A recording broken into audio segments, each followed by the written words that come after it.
amazing opportunity for us, and I think an amazing opportunity for UVA for a couple of reasons. One, we have a really great tenure track job market. I know it's weird, but we do. We have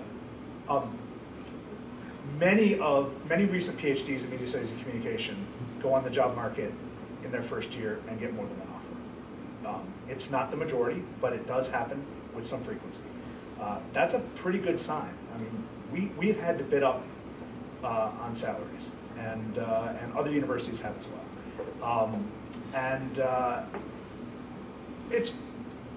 It's probably a temporary, well, it's definitely temporary, I'll defend I'm gonna temporary, but it is something that has been gaining ground for 20 years. And has been, and it doesn't show any immediate signs of cresting. But that's not a good enough reason to start a graduate program. The reason to start a graduate program is exactly what Bethany was getting to at the conclusion of her remarks. That there are questions to be answered in the field. There are gaps in our knowledge. There are hopes and opportunities for people with fresh minds and fresh bodies of knowledge and fresh skills to contribute to what is a pretty effervescent intellectual climate in my field.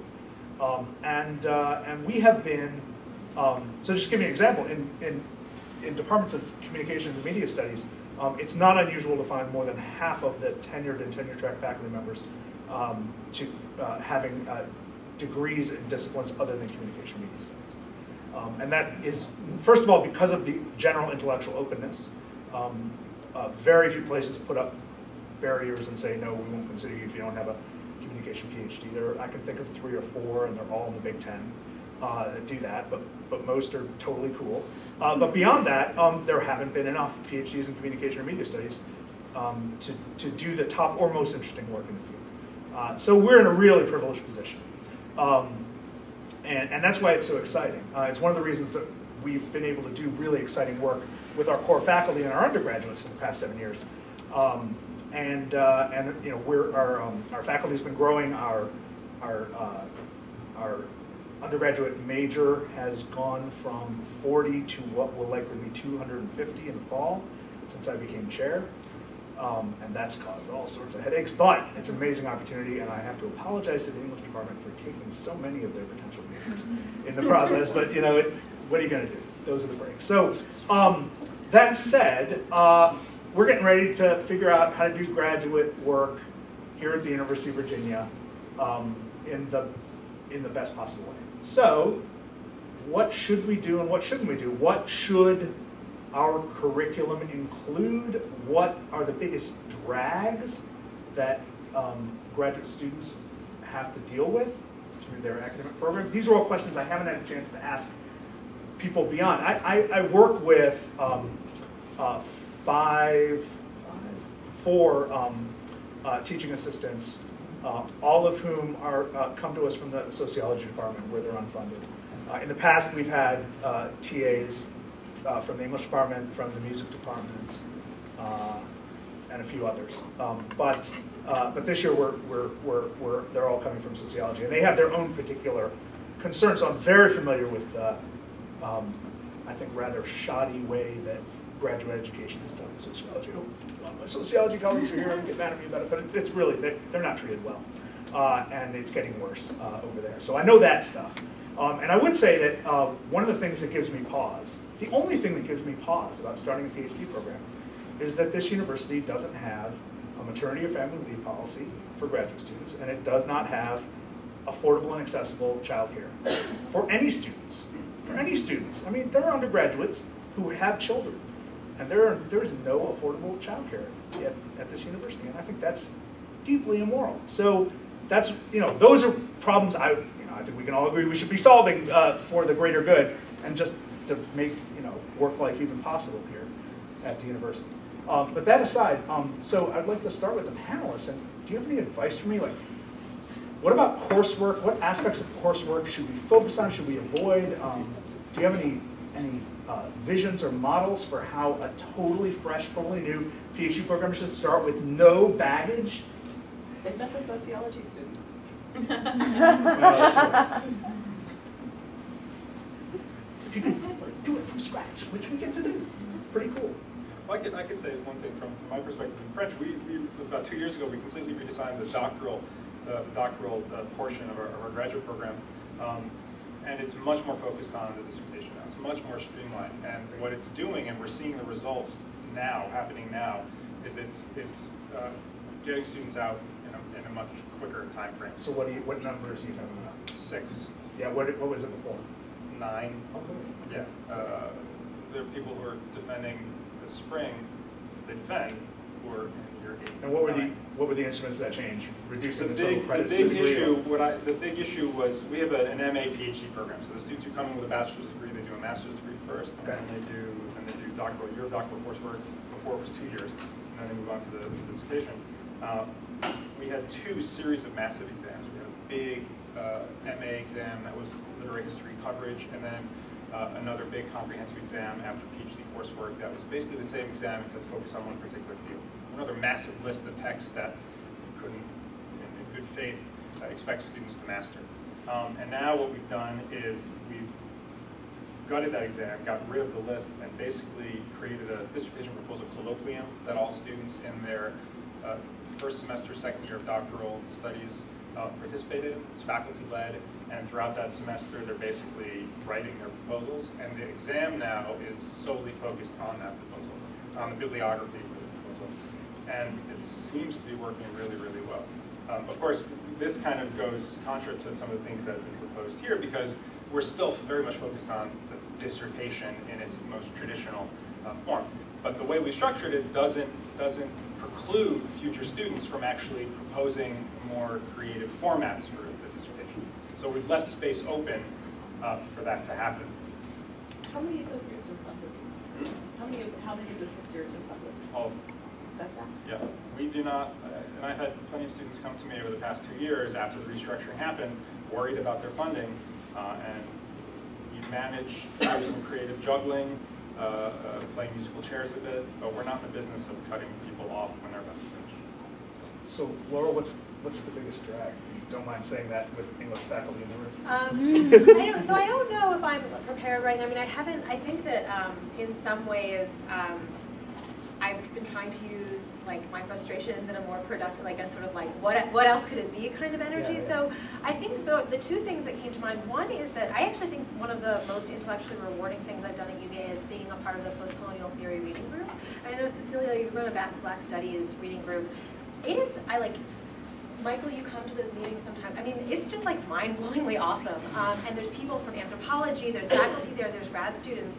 It would be really great if that could be, so I was thinking about what Chad was saying in this like really deep, really truly interdisciplinary work could be somehow formalized into the curriculum and said so you could say join a reading group. That's actually one of our requirements. It can be grad student led, but we want you to be talking to people in other departments. We want you to start doing projects with people in other departments and to really, because I think that's part of the resistance.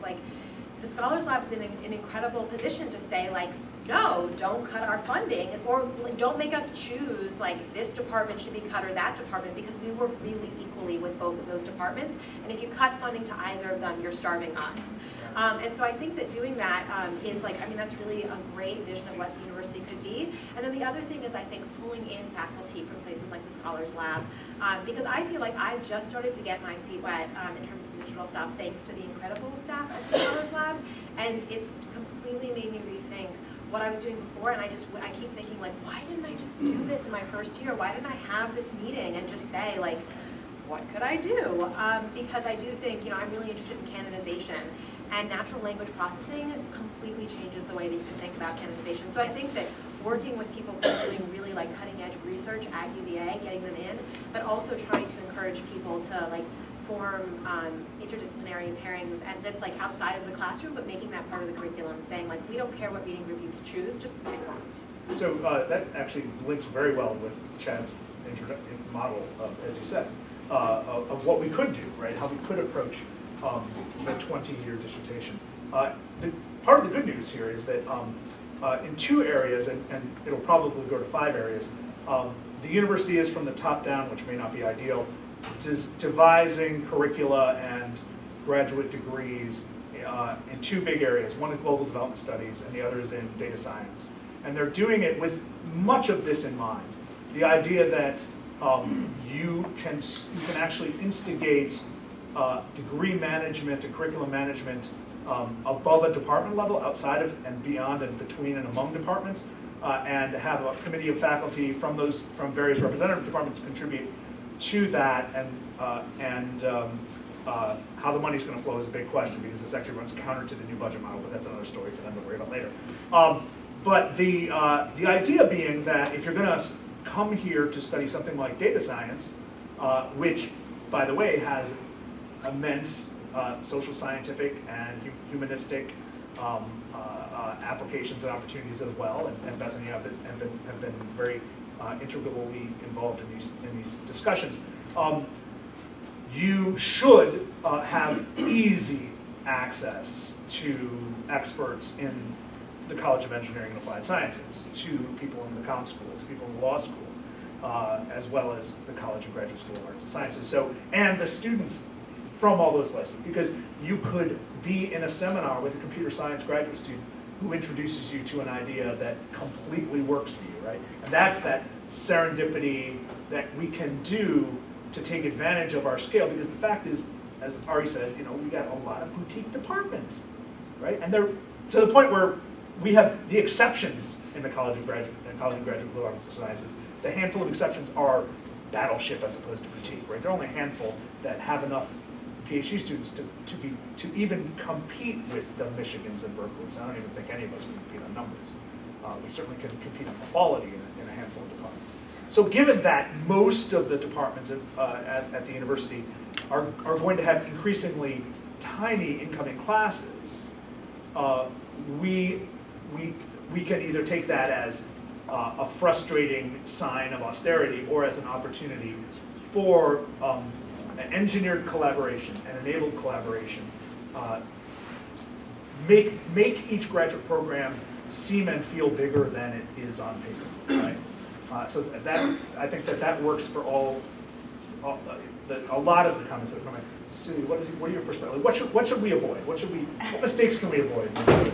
I think I always accidentally end up more Marxist than I intend to. But I think, so I'm in a different position than a lot of people in my department because I'm under the new restructuring thing, so I'm protected from most of those things. But as Bethany mentioned, a lot of the problem comes in the gap, the people who have been left. So it seems like the biggest things are making sure people have full funding for an appropriate amount of time to finish a dissertation. Also, a big problem is the tuition, and that's not a specific thing to your department, but it should be recognized that getting a fellowship that's $20,000 for the year and the tuition $7,000, like you've sort of lost, you're almost breaking even at some point. So tuition is a problem, and also TA labor. I think that acknowledging that if you're going to have students teach 60 students per semester, they're maybe not going to be producing the chapters you want. I'm interested in the workload across the board. So that's what it is in history. It's 60 students, 3 sections? 3 sections of 60 students, yeah. And how is it in English? You usually teach one class. With Shakespeare, you teach 2 sections. It depends on your funding. Some students teach 2 courses a semester, some teach 1. Those 1 courses can be 2 sections, they can be 1 section. The teaching load is very differently distributed. So my experience last semester was that I graded 800 pages of student writing over the course of the semester, and so surprisingly, I didn't write a chapter. So let's open the conversation to the floor, and as you think about what you want to offer, I'll point out that I've been facing that Grand Prix motor car throughout the afternoon, and it reminded me of bobsled, which reminded me of the way we treat grad students. I think this is true. I'll find out in the next week, but I think this way in which the bobsled starts with a kind of rocking motion, and then you leap and you go, and you say, go well. And there is a way, it's a question, I think, of the ethical obligations that faculty owe to grad students. Grad students come to this starting line, the bobsled. They're going to rush into the profession. You hope it goes well. There's a way in which we don't acknowledge that if it doesn't go well, our obligations remain. And something that I think about a good deal. That we assume that we've given you the apprenticeship. You've had 5, 6, 7, 8 years. Do well. But I think we have to reflect on the social formation that is a department and a university. And the people who live with us for a period of time. We just owe more to them, and we have to figure out the manifestation of of that ethical obligation. So anyway, that's my bit, but let's just start with an audience comment. Sean, actually, can you tell us more about the 20-year dissertation? Can you speak up a bit? Can you tell us more about the 20-year dissertation, which sounds like a fascinating idea, but I'm wondering sort of how much flexibility has been organized into the idea of the 20-year dissertation, because I'm having trouble thinking of ideas people were having 20 years ago, that if we were still working on them as they were conceived 20 years ago, would say get you employment, right? Like the way that project had been organized, if it's sort of locked in 1994, doesn't have a lot of sort of traction in 2014, right? Yeah. So like, does the 20-year dissertation get to say like, well, we're not in the sciences, so our categories of knowledge are changing maybe more rapidly, or what we're looking at is changing more rapidly. Sort of how is that? And I think Beth will be able to speak directly to this as well. But the example that Todd tends to give, at least in my experience, my colleague at UCLA term, I assume it's his term. I don't know. Yeah, so Todd cooked this up in a meeting that I You were organized. there. Oh, well, yeah. So the example that he gave, and our categories, sciences categories, change all the time, every day, right? So I think that's a problem that every research project faces. But his was like, for example, in the 80s,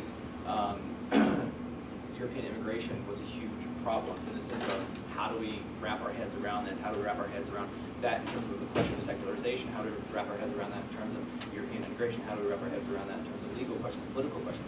So these are big problems that you would do aspects of a project that change all the time, but it's an ongoing research project and it's not monographic, right? There is no one author. There was no one 5-chapter book. It's a project that produces perhaps many and several monographs, right? Many and several articles, many and several digital born projects, many and several types of projects.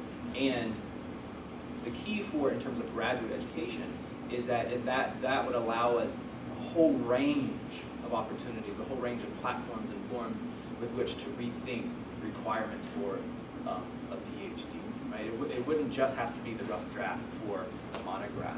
So right? you have like a field-based problem. Yeah, you would be projects working within that are yeah. going to be 5 years long. I mean, it's very much like the engineering. I have a colleague in electrical engineering now, and all of his students are working on the 5 different projects that run out of his lab. And at a certain point, okay, it's time to get your PhD. You're going to assemble a few projects, papers that you've been one of the 10 co-authors on. Right? There's much more flexibility in terms of what counts, right? The requirements. But now we have the monographic imperative, which I think colors everything else. And I don't think the monographic imperative is the only way to practice this apprenticeship that I too would agree with Michael is central to what we're after. Beth, Yeah, no, I think that's a splendid summary of it. I'll just say that Todd Presner did put a piece in the Chronicle called the 20-year dissertation, so he sort of wrote this up after the thing. If you want to get it in his words. But yeah, you might imagine it as being centered around a certain body of content or a certain approach to a set of disciplines from which lots and lots of projects could spin out. And so, so it might also be an opportunity to kind of clarify that there are intellectual trajectories that come out of certain universities at certain moments. And so, a certain school might evolve from a 20-year. And it's, I think one way to look at it as well is that as a graduate student, you could choose the types of skills, the ends that you have in mind. So if you are more interested in digital curation, right, those are the types of things you can work on with never having the expectation or the desire that you're going to go into a tenure track position, but you aspire to be in a clam. You study to be a clammer, or something like this. So it also allows for a range of opportunities for individual grad students to design their lives. And more importantly, to put those people into contact with each other, so that it's sort of like what happens in the Praxis program. There's a triangulation from a lot of different disciplinary and methodological perspectives on a common set of concerns. I'm in a department in which only about 15% of the PhD students can interact. So could the panelists explain more about what the aversion to alt-act careers are? Or if it describe more as resistance? I'm kind of confused by it. What's your department? Chemistry? I'll speak directly to that. It's especially acute in the humanities. One, because since we're not in Germany, we don't have the gymnasium of the 19th century where you get your your PhD and go teach Greek and Latin. So there is only one, there has been traditionally only one opportunity for PhDs in humanities historically. And so the ethics of the faculty is that there's only one real option. And if you don't get a tenure track job, it's an ethical assumption imperative.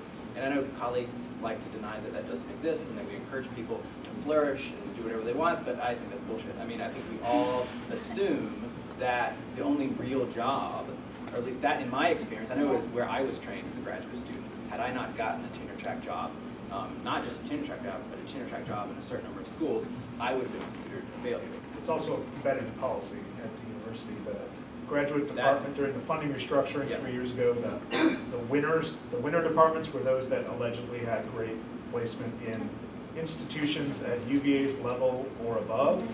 And so placement, for instance, at William & Mary was considered a failure. So R1, right? I mean, it was in the spreadsheet, right? Where the money allocations were based on, I knew how many philosophy had, I knew how many R1 placements they had, and they got rewarded accordingly. So a politics PhD who went to work for the RAND Corporation or the State Department, that was failure. Yeah, well, and this is a sort of self-perpetuating system too, because you do virtually erase the people who move into different fields. They for years have not been tracked on department websites. When I was a graduate student in the English department, people who took a position outside the university were not part of the congratulations email who got placed this year. So it's a self-perpetuating system. Yeah, the only other thing I would add to that is just it makes it, if you're a graduate student who's considering, I mean, it's scary. First of all, it makes you feel as though you're going to be taken less seriously if you say to your committee, like, maybe I don't want to be an academic. I'm not sure that this is the life for me. And also, rightfully so, I think they're baffled and they say, like, I don't know anyone who got a PhD in this field and didn't become an academic, because anyone who didn't was like shunned, so we just sort of forgot about them.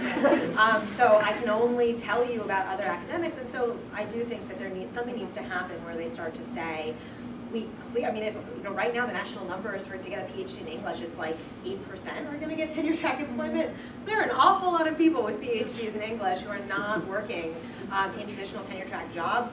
We should find them and find out what they're doing and ask them how they got there. This is a problem that I decided to try to address head on, starting in about 2009, 2010, and brought a large group of people together around. So the issue was language around these other sort of tracks and careers, right? So at the time, the only kind of self-help material you could get were like what color is your parachute, so you're leaving academia, and the only word for anything beyond the tenure track, if you had a PhD from an American university, and I will say that the scene in Europe is completely different. They don't think that they're only training people to sort of replicate professors. The only word for this was non-academic. So the position that I found myself in after having finished a humanities PhD, been on the research faculty of media studies, been a postdoc and so forth, becoming a librarian meant that, and running academic programs, sort of building digital humanities at the institution, was a non-academic career. Although I continue to teach and mentor graduate students and sit on their dissertation committees and so forth. So this sort of bugged me. And it bugged a lot of the people that I was talking to who worked in similar positions in a range of disciplines and institutions. So, so a friend of mine made a sort of casual remark that an alternative academic lifestyle is not a bad academic lifestyle, and we drew together 36 people who collaboratively wrote 24 essays. We published them open access online. They're at the Media Commons project. It's called Alt Academy, and the term Alt Ac was kind of coined. And so now there is, there's another kind of discourse. And there are consultants, and there are, all the problems that come with having hit the big time. But at least it's there's another sort of word to use that doesn't imply that you have, if you step off the straight and narrow path to tenure, you're gone. It's also really important because I think faculty are kicking themselves in the face by not supporting this kind of thing, because what better situation than to have people in upper levels of government, and business, and law with PhDs in humanities who had a wonderful experience, We want not our intending own to go into there. academia. I mean, Yeah. that's what we're missing out there in society is buy-in and support by, by people who have a voice. Yes, we want to infiltrate Of course. everything. Claire, you were waiting. Yeah, I had a couple of thoughts on two subjects that have come up recently. One is this sort of sense that even if one is personally sort of open, interested in all ACT, but maybe also, not to the point of relinquishing, the goal of a tenure track job, that there's a sense that you have to sort of perpetuate the fiction that, tenure track is the only option, because if you don't do that, there's no way that you will appear sufficiently, devoted to get those jobs. And how we get out of that box. That's just a myth. Just don't buy Yeah. into it. I've sat on lots of sort of career panels in the college here and at other institutions, and it's remarkable the way the graduate students in the audience run out the clock if there are faculty from their departments in the room. They will ask innocuous questions. They'll, and then when the faculty leave, it really, sort of rubber hits the road, and we're talking about how to bring the humanities into the digital age and what to do differently. And it's just a shared, sort of illusion that we perpetuate, that nobody wants to do this, that it's a second choice, it's plan B. I think somebody said earlier, candid discussions are what we need more of, and that's a little bit, it's a talking cure. Yeah. And then the other thing is, I started my graduate work in the UK, and they have lots of issues that I wouldn't wish on our universities or our graduate training. But some of the things that seemed to me to work, when they worked well, to be really productive work, the sense that there were sort of lots and lots of colloquia, and there was also coursework, but there's much more of course, the sort of tutorial model, and so maybe sort of more tutorials and colloquia as opposed to this sense of sort of coursework which is sort of one size fits all without actually fitting most people. And that scales well, right? And because you can sort of add people here and there, and then the other thing is that they often have postdoctoral positions, some of which are sort of predominantly teaching, and some of which are predominantly research. And if you have a research position, that doesn't mean you never teach, and just sort of more sort of flavors of the tenure track position that also seems much more sort of healthy and productive. Jenny, you were waiting. I just don't believe that anybody who's going into graduate school these days doesn't know what the story is. And so I'm faculty, I don't perpetuate myths.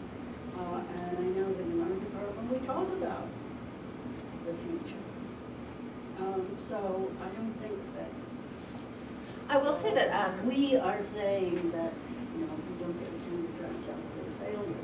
We know what the yeah, well, and the level of discourse about this may be a little bit better at UVA than it is at other places, but I do agree with Bill Pannepacker, for instance, who says that the level of advising to undergraduates who are considering graduate school needs to improve. And I see these kids, they stop by the Scholars Lab on their campus tours when they're thinking about grad school, and I'm the first person who has ever broken their starry-eyed little hearts to say, have you thought about, do you know that the job market is not great? And so I think it's a problem that starts maybe a little bit earlier than the students who are already involved. Adrienne? So I wanted to sort of riff a little bit on what you were saying about how you got this huge pool of people who have these PhDs and they're in these wonderful fields that are not academic. I think it's true that the European model, and certainly in the UK, there's more of an acknowledgement on the professional side that having a PhD in the humanities is a real asset. So for example, a fellow I know got a PhD in medieval history and is now one of the kind of chief lawyers for the Guantanamo Bay inmates and wrote the habeas brief. And he wrote the habeas brief partly based on a UVA professor's award-winning book in history on habeas corpus and the history of that. So these worlds are incredibly intertwined, but there's a sense in the UK that if you have a PhD, we want to hire you as a law firm, even though you have no JD. So what I'm wondering is whether if the professions in the U.S.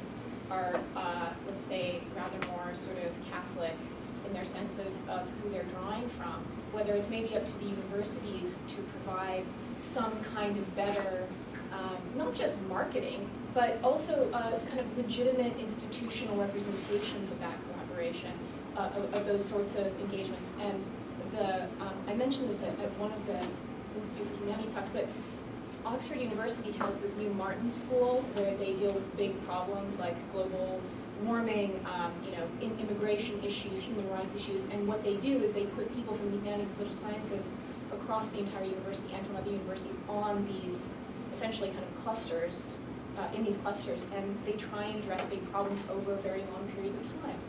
And that it seems to me it's up to the universities to create those institutions. That's thematically coherent with the draft proposal right now for revising the undergraduate curriculum in the college, to create issue-based clusters and be able to bring groups of faculty together for a period of time, and as issues in the world change, new ones emerge, have that flexibility.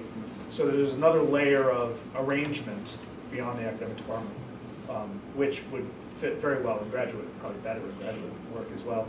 But the idea is that getting a bachelor's degree, Bachelor of Arts, is deep engagement in a series of conversations about given urgent problems in the world, or at least it can be. And that's very much what we hope we can build, but it's not going to be easy to re-engineer the current system. I just think it's a very useful way of thinking about both sides, both in terms of where do graduate students go for jobs, how do academic departments make themselves so quote-unquote relevant, that horrible word. But it actually, it requires an institutional and sort of structural change from the universities themselves. And that kind of, you've got the Institute for Humanities and Environment and the environment at Stanford. These things are popping up all over the place. And it's beyond just big data, it's beyond just digital humanities. It's actually kind of thinking, and it doesn't have to be presentist either. There's still room for classicists and people who are working on Moby Dick, in issues of sort of social and cultural change, questions that are sort of really relevant to people now. Yeah, I think Bartleby actually really can teach you about radical politics. Like, really. I think one way to think about it, to my mind, is that it's a question of disposition on our part as academics in the university. And the governing assumption of, say, generously the past 200 years in the research university, is that we have monopolized the production and transmission of knowledge. And that's one, historically false, but two, at this moment, it's particularly false, and I think it impedes our engagement with the broader world of knowledge production and dissemination. It's just really cool to be thinking about the big problems right now, and it so happens that it doesn't just happen in the research university. So I think that dispositional assumption that we are the center of this broad media knowledge environment has hindered our capacity to go out and make not only the sales types of claims, but also the robustly ethical, intellectual types of claims that now with this whole knowledge project thing, this extends well beyond the research university. We just allowed ourselves to think over the past 200 years that we had a monopoly on it. Sarah? I'm worried that the lightning bolt will strike, because here we are sitting in this back, with the contestants of interdisciplinarity of UVA, here we are. And yet I feel like part of what concerns me, or part of what I really think about, is the challenge of bringing the big ideas together in the way that Chad, you're talking about. Laura, you're thinking about when you talk about the post-colonial studies reading group, and shrinking the time to do to a PhD, whether or not you're going on to work in government or profit or in higher education, on the one hand, but on the other hand, really believing in disciplinarity, as I happen to, and sort of thinking about, David talking about the languages that we all, of course, are learning that are myriad, that are special, that are specialized, that require time. And the degree to which structurally we can rethink how both of those things can happen, right? So that we are at once being able to talk with passion about Bartleby and know who that is and how we might want to write at length about such a figure, and to be thinking about, the 20-year dissertation. That's really the problem. I mean, for me, it's a problem because interdisciplinarity for me depends on firm, powerful believers in disciplinarity first. So that's by no means a question, but I mean, seems like the central nugget of the problem is structure. I would say that, I think a lot about disciplinarity, and I'm very committed to it, but my understanding of disciplinarity is disciplinarity consists most precisely of practices of intellectual formation. And so, for example, in German studies, there's no, sure, I had a coverage of narrative when I was in grad school. But you can go in German studies, I mean, is it a discipline with one coherent tradition, one coherent canon? No, not at all, if you look at the discipline, as it were, as practice. So I don't think discipline can be conflated with canon or tradition. Right? And so then the question about, well, what does constitute disciplinarity is a crucial question, and I would want to recommit myself to it and say interdisciplinarity is just disciplinarity squared, right? I mean, it's crucial to what is interdepartmental, interdisciplinary work, but I think we might have, to my mind, some misconceptions about what that disciplinarity consists of, and that's a bigger question, like practices of intellect versus canons, you know. And I would imagine we would probably see eye to eye on a lot of those things, but maybe not. You want to deconstruct disciplinarity?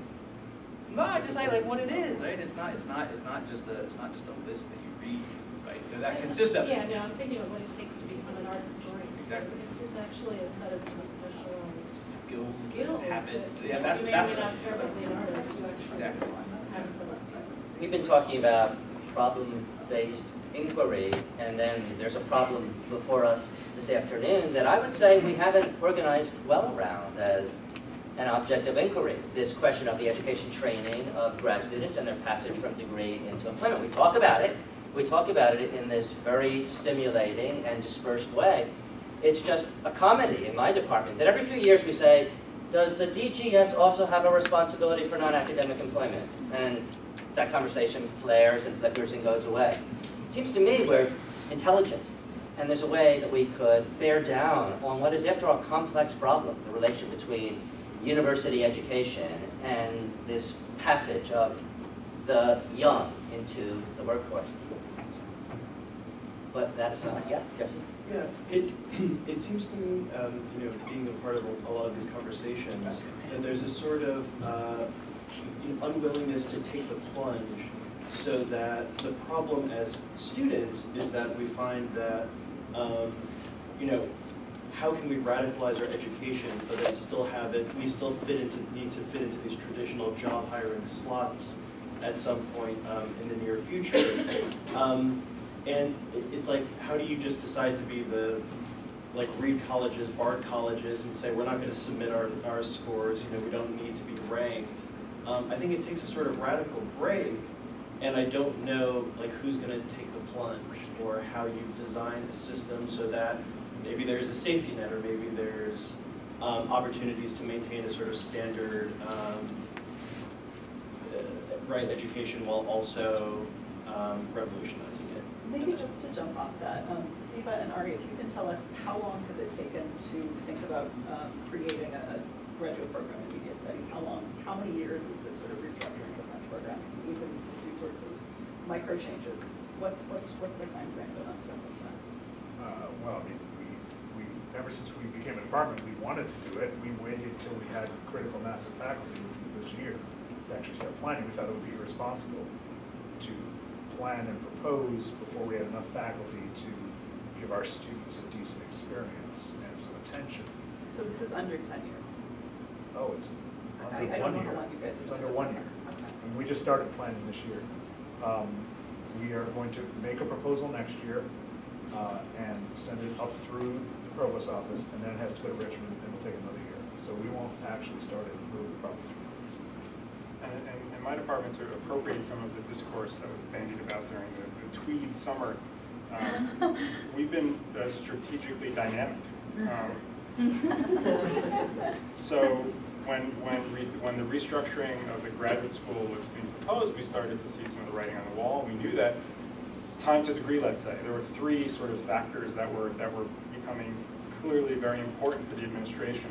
So what matters, right? Placement, time to degree, and I forget what the third one is. Quality, yield rate or something like that. Something that could be plugged into the Excel spreadsheet, and you could quickly come up with data and then rank programs based on their success. So we felt that one of the issues we have to deal with was this issue of time to degree. And when I've been here for 8 years. When I first arrived, I was a bit sort of shocked to see how long it was taking students. And there were clear issues in that they would take this first comprehensive master's exam, and then they need a year to recover from it, basically. And they'd do 2 more years of coursework, and this other massive exam, and then they'd need another 6 months to recover, and then they'd be in year 5, and they'd come up for air and say, oh, I gotta write a dissertation now. It'd take another 4 years.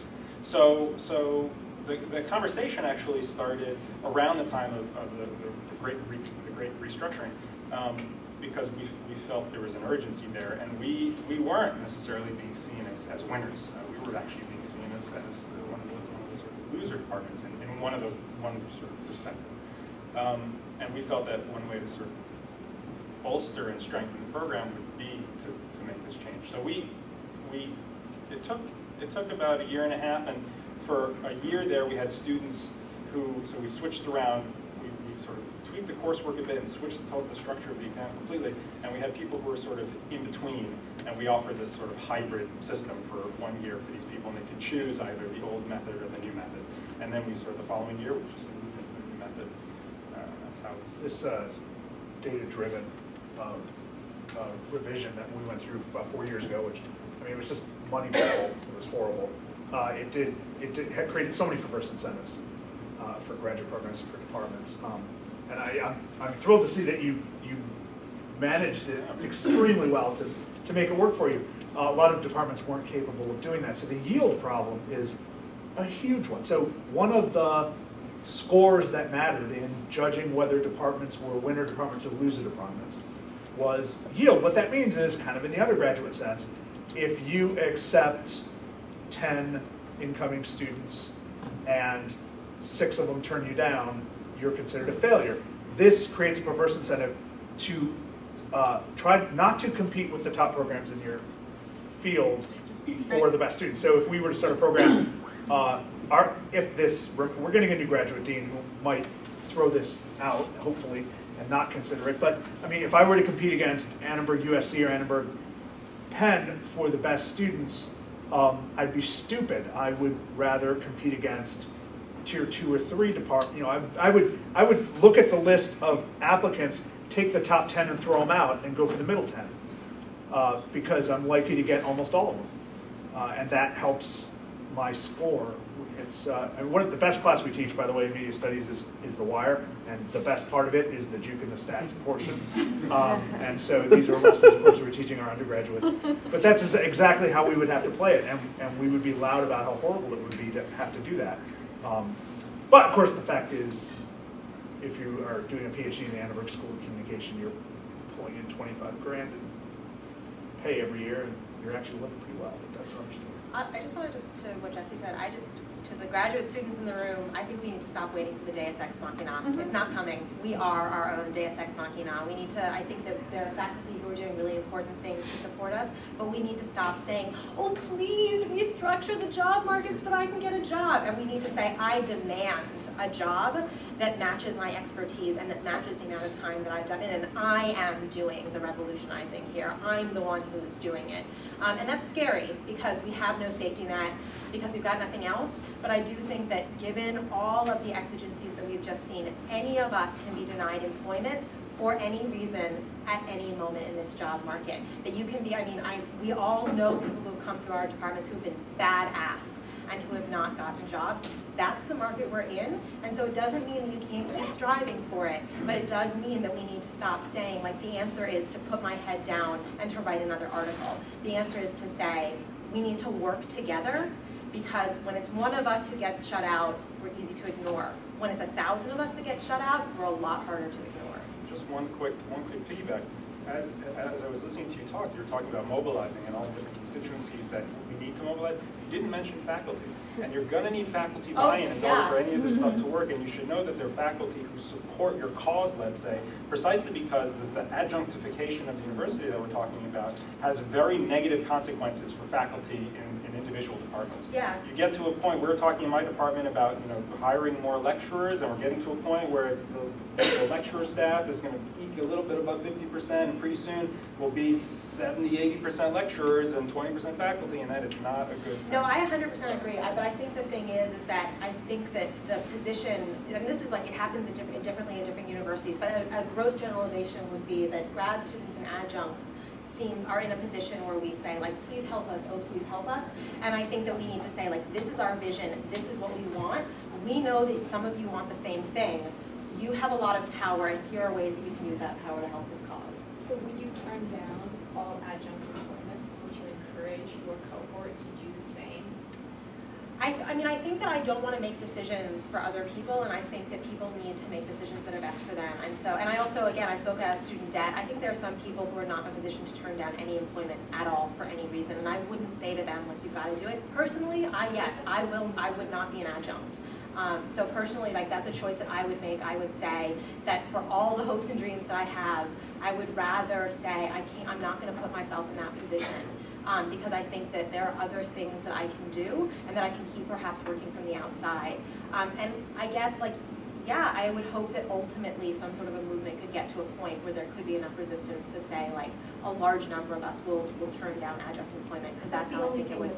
I agree. Make it change. Yeah. That really is the only thing. I agree with you. People do not accept teaching 4 classes times 2 semesters, 8, and they get $2 to $3 grand per class in order to eke together 25 grand for their yearly income, is if you turn down those jobs. Yeah. And there has to be a way that graduate students and faculty talk openly about alternate ways that they can stay in the university system, but not be in hock to these completely absurd wages, simply to remain in high orbit until they can drop into a job where they're less exploited, only to open up that job for someone else to be more exploited. Yeah, and the university, and no offense faculty, are not going to be the ones who will turn down those jobs for you. And if they don't have anybody to fill that $3 grand comp job, then they won't offer those jobs for $3 grand.